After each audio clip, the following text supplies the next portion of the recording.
right, welcome in. We are back. Extra Rvrb podcast. I'm your host, Aaron May, and we have a super special guest today, Titus Jordan. Very interesting person. I'm so excited to learn more about you. Thank you for being here. Thank you, sir. It happened quick, right? We met a couple days ago, a week or so ago, and I think there's no coincidences, right? Nope. Kindred spirits, and there's a mission and a message to tell, and so I'm ready. Thanks for having me. Absolutely, and it very coincidentally, I meet somebody, and we're kind of on the same vibration here. So, tell us a little about yourself. Where do you come from? What do you do? Who are you?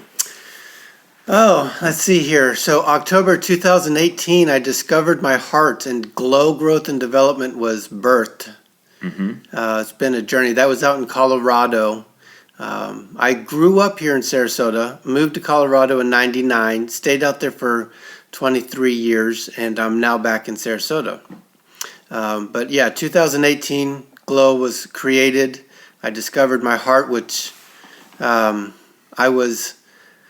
buried a lot of things under the rug, right? Okay. And so I decided to clean house. And in cleaning house, I discovered, right? And it's all kinds of coolness inside there. And I think a lot of times people are scared to go inward. They're always looking for what they're looking for externally.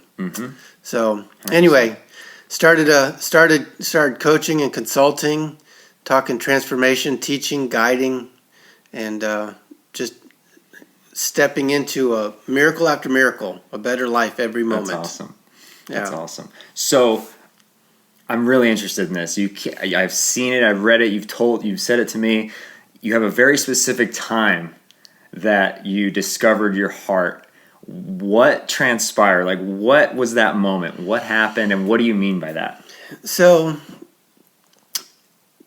with trauma, with pain, we hide. And so I was hiding behind a wall. My heart was hiding behind a wall. So there was me externally, right? But I was emotionally shut down. And I had life, right? I was living life, but I wasn't feeling it. I wasn't feeling life. There's a lot to be felt. And so I did a workshop with a lady, Elizabeth Diane. She has the 12 phases. I would encourage anybody to reach out and look out to her. She's discovered this cycle, and it's very beneficial, the ebbs and flows of life. But we did this session, and like a week and a half, it's interesting, like week and a half is common, right? 10 days. I get 10 days into something, and 10 days later or so, I was sitting there and I discovered flow. My heart opened. And I was in flow, and I was like, okay, let's open, right? If it's a spigot, right, because it was shut before, if it's a spigot, let's open that thing up and let it flow. Sure. And flow is really what I find as now is source and spirit flowing through me. And so there's a story in a book I read how this man went and spent time with God and shined and glowed. And so, yeah, I glow. You glow. Okay. I'm going to pry a little bit. So what prompted you to go see her? Like, what was going on in your life? Like, where were you at? You said you're emotionally shut off. You put up these walls. What caused that? And then what was the thing that prompted you to say, I need to make a change? Sure. It was the upbringing, the childhood, right, that caused me to shut down. I recently discovered the lie that was keeping me safe, right? So at the age of, let's say, 5 or 6, I told myself a lie to keep myself safe. Like I wasn't important, like I wasn't worthy, right? Okay. Some of us have self-worth issues or things going on, or beliefs, Lack right? of confidence. Yep. And so I told myself a lie at an early age, and I believed that lie till just recently. Just recently, I was sitting with some coaches, and I was like, that's a lie. And when lie is brought to light, you can then walk in your truth. So now I'm walking in truth. Truth is the way. Right? And so childhood put me there, lived there for a long time. My marriage was in decline. 2004 15, 12, 15, I really started getting, 12 where there's sprinklings, 15 is a little bit. And so I asked myself, what can I do to help fix the relationship? And so I went looking, I went asking, I went seeking, right? And they say, seeking you'll find. Unfortunately, the marriage didn't make it, but in that I was freaking catapult through transformation. Yeah. Well, it sounds like, the fact that you wanted to fix it and you took action, you had to have some, and this probably helped in discovering what you called the lie, right? You had to have some kind of deep down self-worth that, hey, I can fix this, I can take action on this, I can make this happen. That's really awesome. So then you had this transformation and you started to glow, and what that gave you the idea to start this company, this Glow, Growth and Development, how did that develop? The story with Glow was, so as a business person, entrepreneur, I've had businesses throughout my adult life, and so you start thinking of a business name. You have a business idea, you start thinking about what's my business name, and I'm at the gym and working out, whatever, and I'm going through and about to get in the hot tub, and I'm like, yeah, that's a decent name, and I usually would get into the hot tub through the stairs, but today I put my hand down on the side and I put my foot in, and as soon as my foot hit the water, that internal voice said Glow. And I said, you can't argue with God. Yeah, no, you can't. And so Glow, Growth and Development, coming from heart and working in flow. That's awesome. I love that. And it's so true, though. You can't argue with God, right? But isn't it funny how when you sit and you want something to happen and you're trying to think of a name, right? You're trying to think of a business model and it just doesn't happen. But then all of a sudden it just hits you, right? Where I feel like people will go, oh, it's just because you got to get your mind off it, and they played all these different things. But I really think that it's all timing and everything happens exactly how it's supposed to happen, and that energy hits you exactly at the right moment because this is when it's supposed to happen in your life, and this is when you're ready for it. And I think a lot of people struggle with that when they're so ready. They think they're so ready for something, but then when it actually happens, they're like, wow, I'm so glad it didn't happen sooner. You hear that so much. That's such an amazing thing. So what year was that you started doing Glow? What year was that? So that was 28 October 2018, right? So 2019, I held 4 workshops. So what I did was I put together a workshop. I found 4 people that would speak or teach on mental, physical, spiritual relationship, right? I would give them 20, 30 minutes. I rented a hotel room, a conference room. I brought in these speakers. I had people in the audience. They were teaching, they were coaching. People in the audience lives were being changed and touched. And I did that 4 times through 2019. Okay. I was planning on the first one in 2020, and COVID hit. What kind of damper did that put on things? Did you pivot and evolve, or did you just kind of say we need to?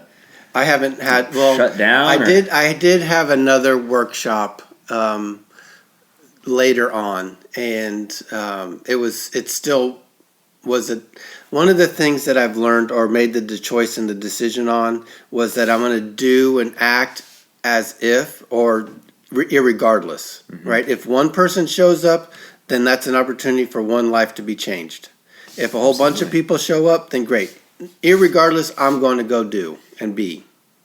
And so, but yes, I've thought about doing it here in Sarasota, but it hasn't happened yet. Okay. So what do you currently do with that? With the workshops, I coach, right? Okay. So I'll do one-on-one coaching with people and help them get through their challenges, help them get through their blocks, help them become the person that they're looking to form, look to help them deconstruct the person that they are, that they're not happy with. If you're feeling frustrated, if you're feeling angry, if you're having all these things. On my way over here, I was thinking about a topic that I would like to talk to you guys about, and it's that space or that gap in time, right? I'm gonna help show you guys how to create some space here real quick. Love it. So there's between reacting and responding, there's a space in time, there's a gap. and you can grow and create space in that gap. And the more time that you can create, then you can actually respond to the best, right? As opposed to reacting. So many times we react and we're moving too quick, and one thing leads to another, and all of a sudden you're in a big sham. Right. So creating space, so taking a moment, as soon as you feel that trigger, right? That's a great thing to help with the triggers. As soon as you feel it, to stop. Just stop completely. And sorry about that. No, totally fine. We're casual. To stop and to actually think of how you want to formulate your life, because that's what you're doing, is we're constantly making choices that puts in front of us that illusion that we were talking about a minute ago. Right? We're constantly creating choices or making choices that creates that illusion. And so how do you want that illusion to look from that trigger or whatever in your response? So anyway, interesting. Hopefully that made space. No, that made sense. Totally makes sense. And so, do you feel? Because I firmly believe this. That again, I go back to everything happens exactly how it's supposed to happen. So when it comes to making a choice, do you feel that I believe that the choice we're going to make was always the choice we were going to make? We have the illusion of that we had options, but no matter which option you chose, you always are going to make the right choice because that's the choice you're always going to make. If you're in alignment and harmony. Right. If you're not in alignment and not in harmony, then you're in discord, you're out of tune, and that's where you're the word that has recently been adulterous. Okay. Right? Adulterous. So alignment and harmony, adulterous, discord. Gotcha. So you can make, there's free will, you can make those choices, and that sets you into discord, discomfort, dis-ease, and that's why people live over there. Or they can choose to be in alignment and, like you said, that good choice or whatever, however you described it, and be in harmony. Sure. That's surrender, right? Sure. So that's the two sides. Now, my question there, okay, is I love this. This is a great topic. My question there is then, you said a bad choice or a good choice, right? Now, we talked about earlier too. I mean, these things, say I'm here at point where I am now, point B. I started at A, right? But maybe I had to go to D and E, F first just to get to B. Now, the choice that I made, we say it could be bad, right? But ultimately that choice landed me here. So it seems bad in the context of society. Maybe I made this bad choice to do this thing that was a little skeptical or what people didn't like, or I know that myself is fundamentally, quote, bad, but ultimately it got me to where I am and created who I am ultimately in that experience. So that's where it's like, was it really a choice that I made, or was it an illusion of choice? Because this is where I was meant to end up, because everything you've done in your life, correct me if I'm wrong, has led you to this very moment sitting here in this chair. And if one thing went differently, you wouldn't be sitting here. Theoretically. I disagree. Okay. The straightest distance between 2 points is a straight line, correct? Right, correct. And then you're talking about B's and E's and D's, right? So yes, I am supposed to be here today, and everything, all the choices, I could have possibly been quicker. Okay. Yes, you could have been quicker. I could have been quicker by following that straight line, right? I feel like the D's and the B's and the E's, like you're showing outside of, are those moments of discord and dis-ease, right? That I wasn't in alignment.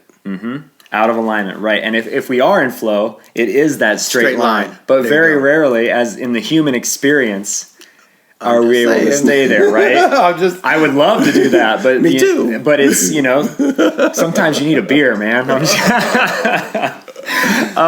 No, but it's very true, and obviously I want to go to that straight line, right? But also going back to they built those other decisions that you made that maybe threw you off course, but you're ultimately going to end up here. Do they help you once you get there? Do they develop skills? Are they experiences that make you better by the time you reach that point you want to get to, or that you're supposed to get to? Yeah. I think I'm a life path 9. Okay. And they use the word ascension. I don't know. Life path 9. What do you mean by that? There's life paths, Mm-hmm. and I'm a life path 9. Okay. And So you've had 8 other paths, and this is the I 9th have one? no clue how it operates or works. I just know where I'm at presently. Okay. Right? I've never heard of that. Yeah. So and check out Elizabeth Diane with her phases Diane. and her cycles. Yeah, Okay. she's got the 12 phases. It's the unconscious response.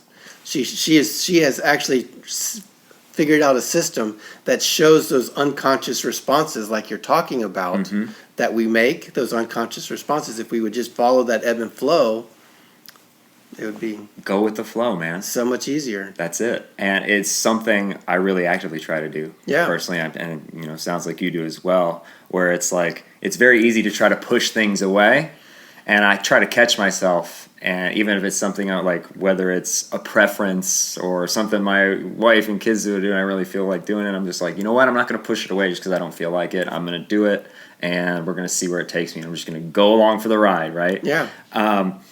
So what are some things that you do to stay in the flow or to get you in the flow if you feel like maybe you're getting out of it a little bit? Because, I mean, we're all human, right? You're not in the flow 24/7. Maybe No, you are. I'm Yeah. not. Well, I think it's I surrender my footsteps, right, as often as I remember, and let my footsteps fall before me. That's flow, right? Mm-hmm. And that's such a nice place to be. Open to experience, like you were talking about with the kids, open, and the wife, open to the experience. Whatever life brings me, takes me, be open to it. Like the other day, my battery died in my car, right? And so I'm like, right? Because it's Oh, yeah, that'll throw you. It's called life, right? My battery died in my car. And so what am I doing? Right? I'm keeping myself, I started tapping, right? I don't know if you're familiar with Yes. the tapping exercises, Mhm. right? So I started tapping because I want to keep myself in a state of being, of peace. I want to keep myself in a state of being of love and joy, happiness, right? That's where I choose to reside. Sure, like a mantra. Right? And so I can be, right, you're talking about the external, the internal. I can be externally with a car and a dead battery, but internally, 100%. right? Mm-hmm. And so, it's being very conscious of the choices and decisions that you make, being very conscious in of your association. Sure. That's something that I dealt with in the middle of the night last night, right? Okay. And so, Do tell. So, I would say that there's things I do with energy, right? And there's also, so do other people, and they might not even be conscious of it. Maybe they are conscious of it, but if you go hanging around X, Y, and Z, and you get dirty, you gotta go home and take a shower, Sure. right? And so that also includes energetically, and so. I've recently had an experience, and it wasn't pretty, and so I had to do some work to clean off, Sure. And so it's scary. A lot of people are not aware of the spiritual world, but it's very big and it's very strong. And Oh, yeah. And so, thank God I'm under the blood, and I walk in authority. I walk in authority. Yeah. I walk in authority. Okay. You walk in authority, and we'll expand on that. What does that mean? Well, because there's. Would you say you are divine? No. You're not divine? I would say that there are multiple levels to it, and as a human being, I wouldn't say that I'm divine. I would say that we all are on some level capable of being divine, and I think we're all still attached to that. My opinion is that the human life, the human existence, is to shed away the attachments, to get closer to that divineness, being part of that oneness. That is, if that's what you're referencing, I think that's part of the human experience, is to get back to that. Do you think divinity is inside of you? Yes, I think everyone's capable of it. I just don't know that it's capable. This is getting a little deeper, but I don't think that it's necessarily, and everyone evolves to that at different rates, right? Sure. And I might have 100,000 more incarnations before I get there. Right? Right? And who knows how long I've Okay. been doing this, right? They say in Hinduism, right? I've heard this a lot, that if there was a mountain a mile long and a mile high, okay? And every 100 years, a dove flew over the top of that mountain and dragged a silk scarf across the top. As long as it takes to wear away that mountain with that scarf, that's how long we've been doing this. Coming in and doing this and trying to shed those attachments, get back to that one. So I think it is capable. Do I know when it's going to happen? Absolutely not. Do I feel like some people are closer than others? Yes. Cool. Okay. So I feel that every ounce and every cell of my being is part of the divine. Okay. Right. That's awesome. And so that's how I feel that I'm a fractal of God Almighty. Okay. And so I think you're absolutely right. And so he is the ultimate authority. And if I am him, then you're the ultimate authority, right? And on the other level of being a human being, yeah, right? I still put my pants on. Right. That's so funny you bring that up. That's one of the things that I had to learn to be okay with, right? Because my childhood, I was telling my son, I was like, I always tried to be perfect. I always tried to be the quiet kid, always stay out of trouble, tried to be perfect, right? And everything didn't. And so now, having gone through this transformation, life and human is a little ugly, a little stinky, right? Oh yeah. My nose runs. I got bad breath. There's something to being human. Sure. That right. Mm-hmm. So yes, I've embodied the human body. Right? Yeah. Here I am as a human, right? But I think that awareness, right? It's something that needs to be cultivated, that needs to be worked on constantly, and that's what we're doing here. Because if we mastered it, we wouldn't be here in this form. You would, You'd be bloop. Yeah. You'd be out there doing something else, something much more crazy and interesting, maybe easier. I don't know. I feel like a human form is pretty complicated, and it's a lot of work. It is. I just heard. I was listening to Dr. Wayne Dyer, and he told this story about there's 4 people, and one person used his wealth to feed people. One person used his wealth to give them water. One person used his wealth to give them comfort, like sleep and whatever. And then the last person used his wealth to buy keys for their freedom. And so it's that freedom that we're looking for in this world. How, like you're talking about shedding. Yes. How can we use those keys that are already been before us, that we're learning, I'm learning, you're learning these keys.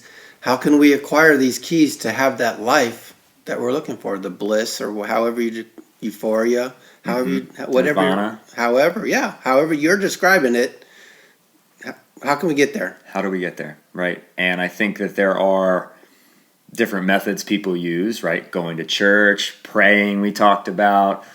You're talking about tapping. I do mantra meditation. For a long time, I was doing beads until it broke, and I was like, well, that's a sign for me, and I'm not supposed to do that anymore. Rather than fixing it, I was like, nope, that's done. And it's interesting because ultimately, then that's just like, yes, you're helping yourself get unattached from these other things and stay there, but you're creating a new attachment with that, right? So how do you think you get rid of that one, right? That last attachment of, okay, I don't need to do this anymore because I've got it figured out. Now I'm here, right? Because that in itself is another attachment of I need to do this to maintain my sanity sometimes, like when my car battery goes out and I have a place to be. Yeah. Right? So how do you think ultimately we can get rid of that last attachment, right? Yeah, that's when you go straight to consciousness, go straight to thought, go straight to whatever, and just be there. Just cultivating the witnessing things as opposed to experiencing things, right? Yeah, I don't know. On a certain level. In a recent conversation that I had with somebody, it was, she says to me, she goes, sometimes, she goes, I think you might play the nice guy too much, that you're too soft. She goes, you're neutral. You're always neutral. And I said, and I thought about it for a little bit. I'm like, because I do. I really look to come from a neutral position.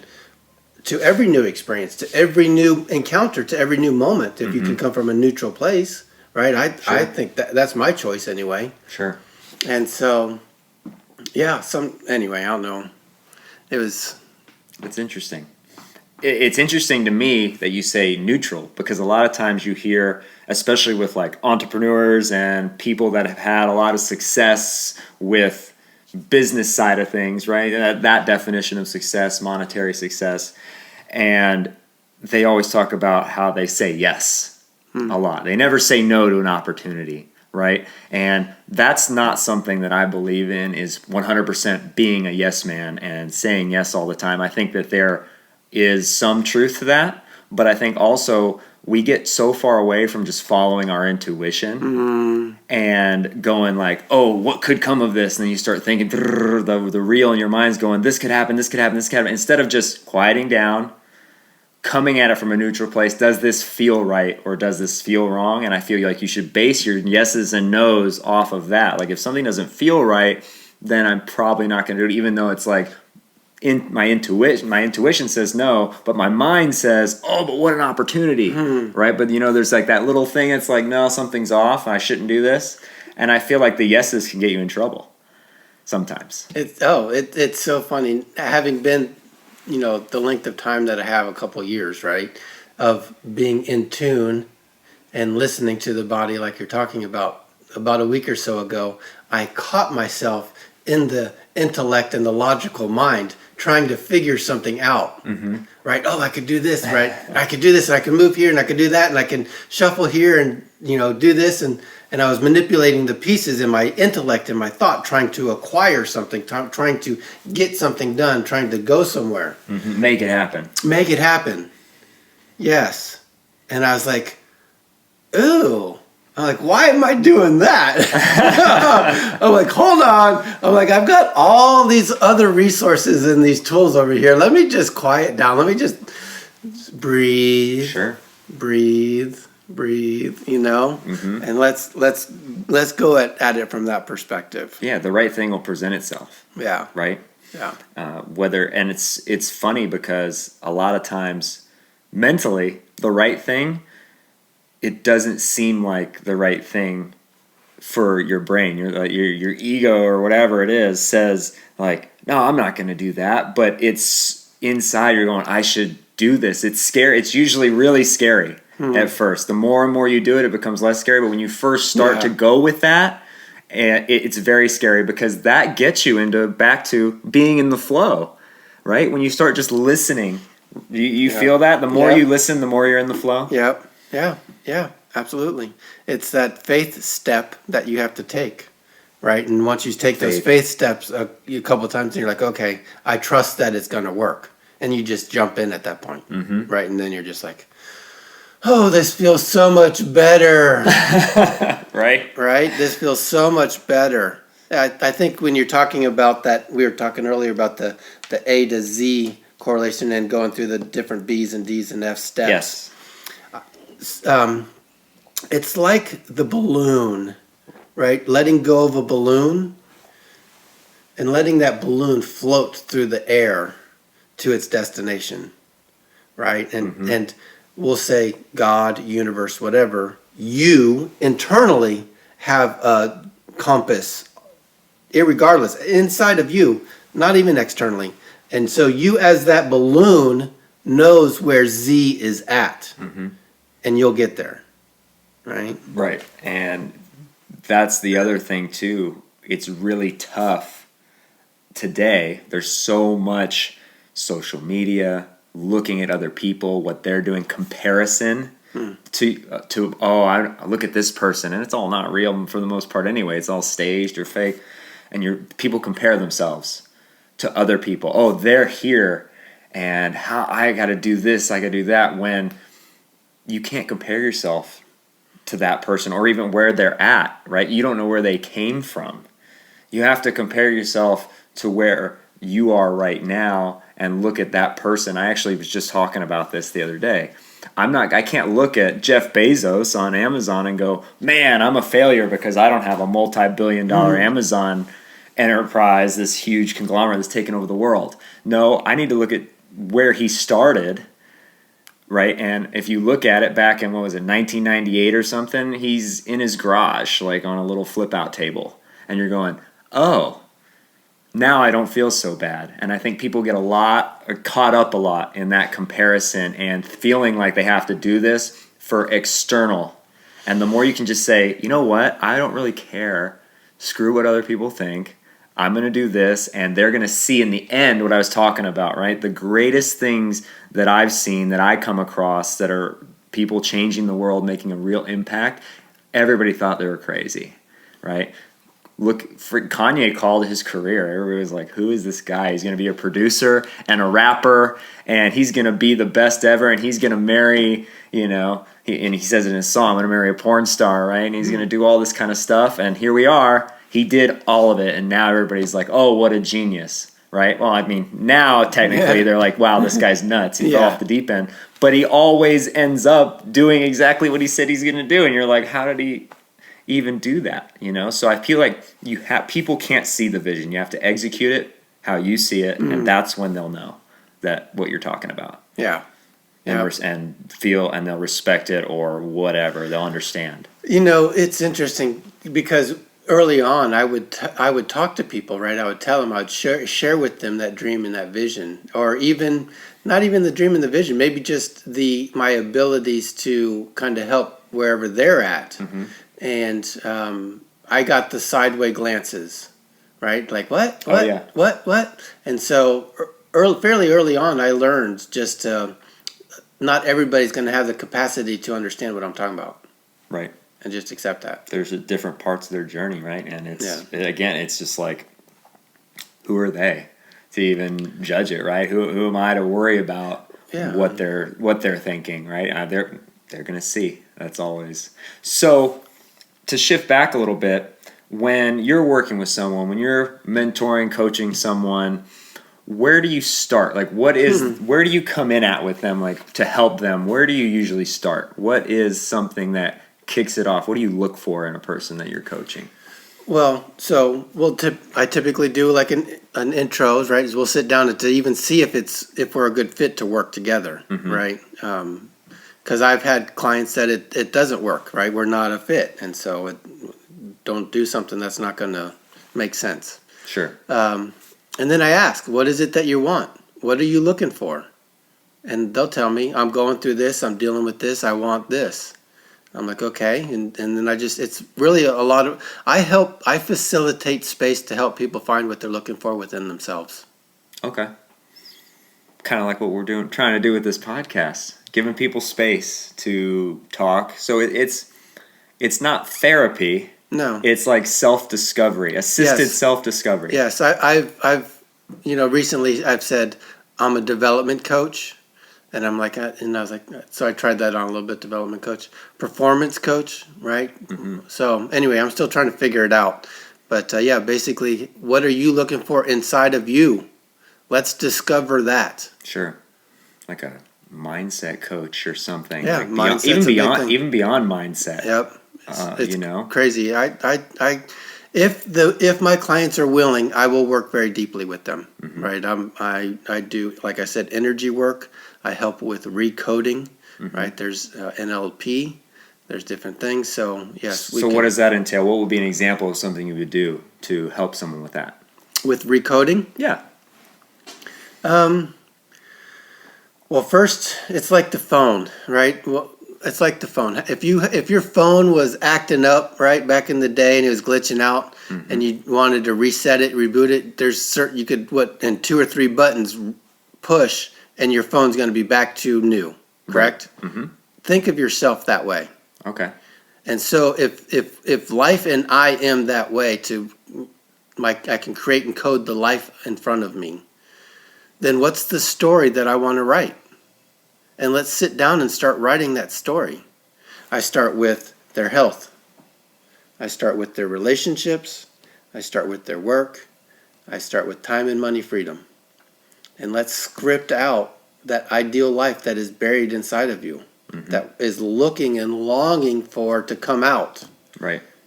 There's a dream in everybody. Sure. It's typically just buried under a bunch of crap.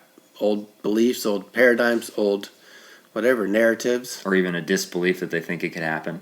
Yeah, exactly. And so I love doing what I do. I really do. It's so much fun to sit there and to see. I love the text messages in the middle of the week that says, man, I just had this win, this success, right? I didn't lose my mind. I didn't lose my anger. I didn't lose my cool. I didn't get frustrated. I created space between response and reaction, right? And those lives, those little choices, those little things that life is getting better for them, because it is such a beautiful life. Oh, we yeah. all have, but not everybody's living it. Sure. And do you feel like that when you say that, not everybody's living it? They are, but they're only looking at the positive things that happen, or the vacations, or these big events that happen, right? A celebration, an external accomplishment. And that takes away from the moment, the sweetness of every moment. Yeah. Right? And I feel like the more you can appreciate the fullness of the moment and just being here, it just amplifies. You're not even worried about the external accomplishments, because there's just so much right here, right now to be appreciative for. And beautiful. Absolutely. Yeah. I catch myself in that all the time, and when you can actually get there, you're just like, oh my gosh, it's just like euphoric, right? Yeah. Whether it's like playing with my daughter and just being like, just stepping back and just being like, we're not thinking about who, because I think about a lot, who are you going to be? Like, what are you going to grow up and do and this? But then you come back to it, we're just here playing in this, playing in the grass, and that's it. And feeling the wind on our face, and it's just an amazing moment. And you're just like, I could stay right here and it'd be just fine. Yeah. I experienced that on my way here this morning, right? On my way here, the maps took me through this beautiful neighborhood, these beautiful houses, all this stuff, and I was like, man, I like this. This is so pretty. And then when I got on this other road, that little voice, that internal voice says, yeah, you totally missed that corner over there about 2 or 3 miles back where it's not so pretty, right? Mm-hmm. And I was like, I was just so grateful for that moment, because that's the path that we have for ourselves, is just a beautiful path, and it's experiencing it that's wonderful and euphoric, and it's just like, man, I could sit there all day, just that love feeling of, it's awesome, just bathing in it. And people get so caught up in what's next, and then they're looking back, and it's always the looking back and being like, man, that was awesome, I wish I would have appreciated. It's always that. I feel like with most people, they always are looking back and appreciating it after the fact, which isn't nearly as impactful or powerful as experiencing it while it's happening and appreciating it while it's happening, and then just moving on, new moment, and just being there. Yeah. When you're working with someone, you said, do you find most often that people don't believe they can do something, or they don't know what they want to do? And you have that to again. So when you're working with someone and you're talking about uncovering themselves, talking about their life, what they want to do, do you encounter a lot of people don't believe they know what they want, but they don't believe it can happen, and you're trying to help them get that belief and see the steps? Or do you feel like they don't even really know what they want when it comes down to it? They don't know exactly what they want because they've never actually taken the time to lay it out. I find that a lot when I'm working with artists or anybody trying to work on their branding, things like that. I'm like, what do you want to do? And then they can't even answer the questions. It's like, what's they aiming for? And we have to actually get there and find out exactly what they want to do. And they're like, wow, I didn't even realize how fuzzy the vision was until we got into it. Yeah. So, I would say it's a little bit of both. It's like 50-50, a little bit of both. And some people have both of it, right? Sure. They're like, they don't have a good vision, a clear vision, and they don't think it's possible, because what it is they look in the mirror and they see their present self. Right. Right? So what I do is I help them to look in that mirror and see the self that lives in that very clear vision. Got it. Yeah. Right? So we create the very clear vision, and we create the person that can live in that. Helping to manifest it. Right. And then you look in the mirror and become that guy. Got it. And your reality is then. Right. So it's kind of a combination of I didn't really know, but now I know and I have to believe it. That's awesome. So what's next for you? Where are you headed? What's the ultimate goal? What's your ultimate vision? Where do you want this to take? Do you want the whole world just to glow or what? Yeah. So, well, the next thing, I'm working on a book, my next book. I'm working on a couple different publishing projects. Awesome. Yes. More speaking gigs, looking for, corporate speaking, looking to talk to more people in mass to get the message out there in mass, because I feel that what I have, the skill sets, the gifts, so on and so forth, can help a lot of people live a better life. And the more people that I can reach and touch and help, the better, right? Right. And then, one day I'd like to see 10,000 people in an arena. And, That sounds awesome. And I think it's very possible, especially when the intentions are good. That's always going to come through in the end, the good intentions. So something I do every show with everybody, I kind of do a this or that quick questions, right? And they're a little arbitrary. They're not deep. They're very superficial, but it's fun. And yes, you put pineapple on pizza. Yeah. Yes, you put pineapple on pizza. There you go. That's a good one, right? So I'm going to rip off a few, and if you want to elaborate, if not, that's fine. So my first one is breakfast or dinner? Breakfast for dinner. Breakfast for dinner. I love that. Okay. Dogs or cats? Dogs. Okay. Dogs so you're a dog person. You have a dog? No, I'm not a dog person, and no, I don't have a dog. All right. And I literally think these off the top of my head. Okay. All right. Fried or grilled? Grilled. Okay. Chicken or steak? Neither. Neither. Fish. Okay. Fish. Do you follow your diet pretty hard? I'm pretty good. Pretty good about it? I could be a lot better. Okay. Most people could be better. I think my wife's a dietitian, and pretty much if you're not pulling it out of the ground yourself or killing it and cutting it up yourself, then it's not good for you. Like, there's something bad. Like, I was eating popcorn from Publix yesterday. There's like 3 different types of dyes in there. Yeah. And you're going, oh, that's out. How do just pop the popcorn, right? It's crazy to me. Okay. I'm trying to think of another one here. Toyota or Lexus?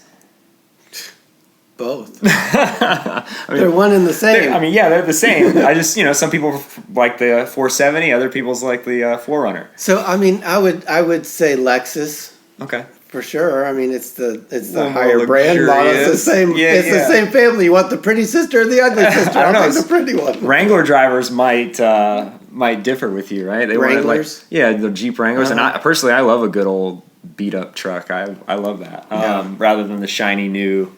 It'd be. Don't get me wrong. I drive a brand new Range Rover, but the beat up truck's just fine with me too. I'd love to have like an old truck and restore it. You know what I mean? That'd be so cool one day. Last one. Okay. Fries or onion rings? Fries. Fries. Okay. What's your favorite fry? Fast food fry. I like a steak fry. Okay, like the thicker cut ones? Yeah, thicker cut steak fry. Interesting. Okay. Yeah. Okay. I feel like didn't Wendy's used to have fries like that? Now they like sold out and try to be like McDonald's. And there's I'm trying to remember where I was at recently. I want to say it's that Hero place on 10th and 41. I think I believe they've got, if I remember correctly, they've got good fries. Hero King? Is that on 10th and 41? I think so. That Hero guy? I've never had the fries, but they've got good fries. Yeah. Well, you get seafood over there too? Yeah. Yeah, I know. That's what I go for. I go for the seafood too. Okay, so you're a Long John Silver guy through and through. No. That's not just real seafood. No, yeah, I try and get real. Where were we at? We were at Deckery Deck the other day, and I got the sampler. Okay. With some grouper. I like some grouper. There you go. Yeah. I'm not big on the fish. I like the shellfish. I like like oysters. Love them, all forms. Lobster, shrimp, that kind of stuff. But the fishy fish I'm not a huge fan. Yeah. For whatever reason. I think my favorite is clam strips. Okay. Clam strips. Oh yeah. That's my deep favorite. Fry some of those. Get some cocktail sauce. Just drench it. All right, it's lunchtime. I'm hungry. So where can people find you if they want to contact you? What's your social media? Plug it in.